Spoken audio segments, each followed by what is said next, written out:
Joining us now to talk about this and much more, the governor of the Commonwealth of Virginia, Terry McAuliffe. Governor, good to see you. Thanks for joining us. Good morning, Jake. So let's begin with President Trump's pardon of Sheriff Arpaio. What do you make of the decision? Bad decision. Goes against the rule of law. I can tell you as governor, one of the most important decisions I make are those that I pardon. I look for folks who, for redemption, to be able to go back into the workforce. And this pardon that he did had nothing to do with it. And I do agree with Senator Schumer. At a time right now, after we've had Charlottesville and other issues, it is time for reconciliation, time for healing. Let us bring this country together. President Trump, of course, continuing to face criticism about his response to the violence in Charlottesville. This time in his own White House, his National Economic Council Director Gary Cohn said this week to the Financial Times that the Trump administration, quote, can and must do better in consistently and unequivocally condemning these groups. The president said this week that his response to Charlottesville was, quote, perfect, and said that the media was taking his words out of context. Take a listen. The words were perfect. They only take out anything they can think of. The media can attack me, but where I draw the line is when they attack you, which is what they do. When they attack the decency of our supporters. What's your response to that, sir? Well, as you know, I came right out after the president spoke. The president did not say neo-Nazis. He did not say white supremacists. I came out immediately and said, these neo-Nazis came to Virginia. The alt-right came, the white supremacists, the Klansmen. I told them to get out, go home. They're not welcome in our state. But be honest with you, their hatred is not welcome in this country. They pretended they were patriots. They're not. They are cowards. They came to Virginia armed to harm our citizens. And the point is that these people came to do harm. They brought their hatred here. It wasn't both sides. There is no moral equivalent. You had one side, neo-Nazis, who our great country fought against Adolf Hitler, and white supremacists and Klansmen who spewing hatred. The other side were counter-protesters who were protesting their hate. I just disagree with the president. It wasn't both sides. This was one side, hatred, bigotry, and bias, and there's no place in this country. And he just needs to call it out for what it is. That's how did we get here, Jake, to this point where these people spewed this horrible language? And most importantly, this is the key, and it isn't about monuments. This is a broader issue about the hatred and bigotry in our country. How do we do healing? How do we do reconciliation? And how do we move forward as a nation? Because we need to be united as the United States of America to compete on a global basis. But everybody, and let's talk about schools today, of every children getting an equal opportunity for a great education. Our children being able to get a healthy breakfast in the morning, something my wife does here, 10 million more breakfasts last year in Virginia for needy children.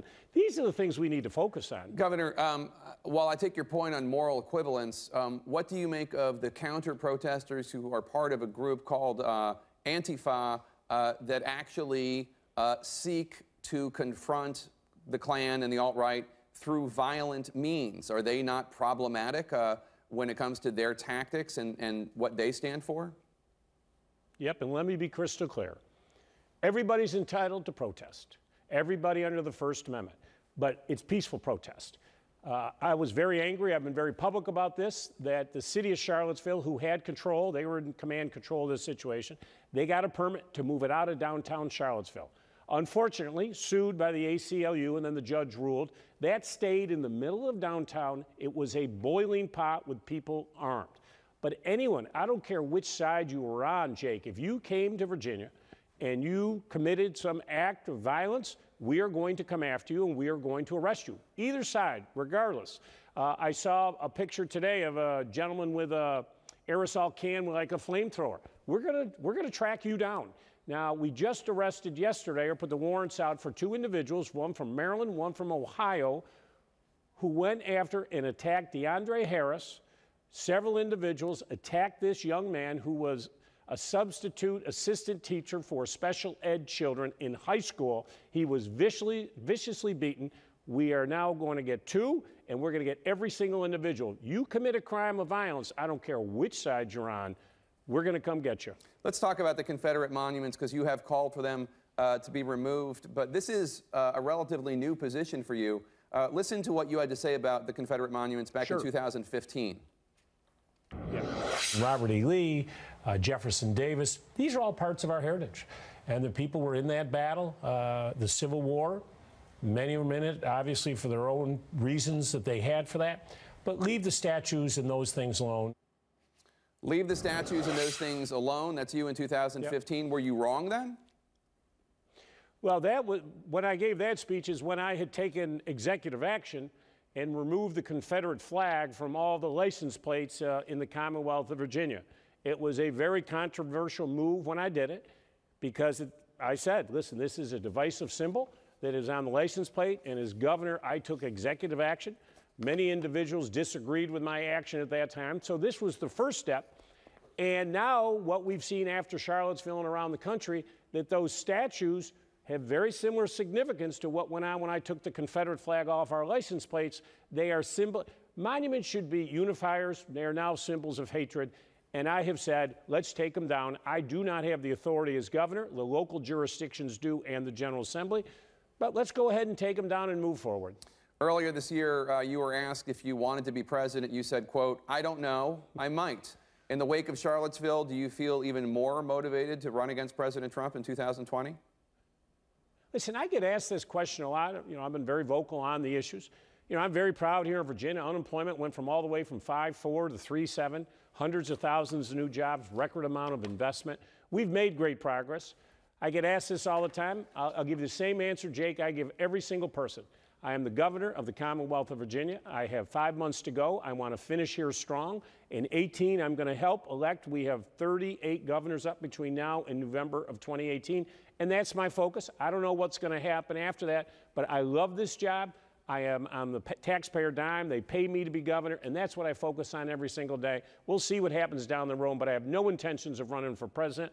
My only intention is to end here strong. I want to get $20 billion of new economic activity. I'm at 16.5. I already have the all-time record. I want to take it to the next level. Today, I'm going out to a juvenile detention facility, one that I'm shutting down because these two facilities are outdated. I'm very proud that we are going to build new ones, smaller. I've reduced the juvenile population by 2/3 here in Virginia. I've restored more voting rights to returning citizens than any governor in the history of the United States of America. These are the things I focus on. Jobs, jobs, jobs, treating everybody with dignity and respect. And that's why I was so angry at Charlottesville, because these people came in, many of them from out of state. They came armed. They came to hurt our citizens, and they came to hurt our reputation. But you know what, Jake? Yeah. We came out of that stronger today. The Commonwealth of Virginia is stronger, and because of their actions, we are a stronger Commonwealth. And I'm telling the president the same thing. Let us use this as an opportunity to unite, to heal, to reconcile, and become clearly a more stronger country. There's a term in politics, Sherman-esque, a Sherman-esque denial when somebody says, you know, I will definitely not be president. If asked, I will not serve exactly. I think you just gave the antonym to Sherman-esque. I think McAuliffe-esque, because that sounded like an announcement speech. But I appreciate where you're coming from, Governor. Thank you so much for being here. Everybody's trying to get their name in the paper to say they're running for president. I will be very clear. I am the one guy to everybody, keep your name out of the paper. I'm not telling anybody. I am finishing up here strong in the footsteps of many of our great governors. I just want to stand on their shoulders and help people.